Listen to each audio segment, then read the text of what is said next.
অপরিচিত ও অস্থির কাস্টমার সামলানোর কৌশল। ব্যবসায় প্রায়ই অস্থির বা ক্রেজি কাস্টমারদের সম্মুখীন হতে হয়, যা সামলানো এক বড় চ্যালেঞ্জ। এমন পরিস্থিতিতে প্রথমে নিজে শান্ত থাকুন এবং ধৈর্য ধরুন। কাস্টমারদের উত্তেজিত হলেও আপনার শান্ত প্রতিক্রিয়া পরিস্থিতি খারাপ হতে দেবে না। তাদের রাগ ব্যক্তিগত নয়, বরং পরিস্থিতির উপর। গভীর শ্বাস নিয়ে তাদের কথা মনোযোগ দিয়ে শুনুন, এমনকি যদি তা যুক্তিহীন মনে হয়। এরপর সহানুভূতির সাথে তাদের কথা শুনুন। কাস্টমারের সমস্যা উপলব্ধি করার চেষ্টা করুন এবং তাদের অনুভূতিকে গুরুত্ব দিন। আমি বুঝতে পারছি আপনি কতটা হতাশ। এমন কথা তাদের শান্ত করতে সাহায্য করবে। সমস্যা পুরোপুরি বুঝতে পারলে দ্রুত একটি কার্যকর সমাধান প্রস্তাব করুন। কাস্টমাররা দীর্ঘ আলোচনায় নয়, সমস্যায় সমাধান চায়।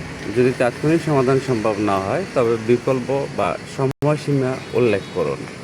কিছু অস্থির কাস্টমার ব্যক্তিগত আক্রমণ করতে পারেন, সেক্ষেত্রে ব্যক্তিগত আক্রমণ এড়িয়ে চলুন। তাদের আক্রমণকে হতাশার প্রকাশ হিসেবে দেখে পেশাদারিত্ব বজায় রাখুন। প্রয়োজনে সীমা নির্ধারণ করুন। যদি কাস্টমার দুর্ব্যবহার বা আপত্তিজনক ভাষা ব্যবহার করেন, বিনয়ের সাথে জানিয়ে দিন যে এমন আচরণ গ্রহণযোগ্য নয়। পরিস্থিতি হাতের বাইরে গেলে ঊর্ধ্বতন কর্মকর্তার সাহায্য নিন।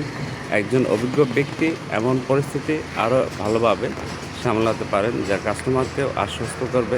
মনে রাখবেন, প্রতিটি চ্যালেঞ্জিং কাস্টমার এক একটি শেখার সুযোগ নিয়ে আসতে পারে।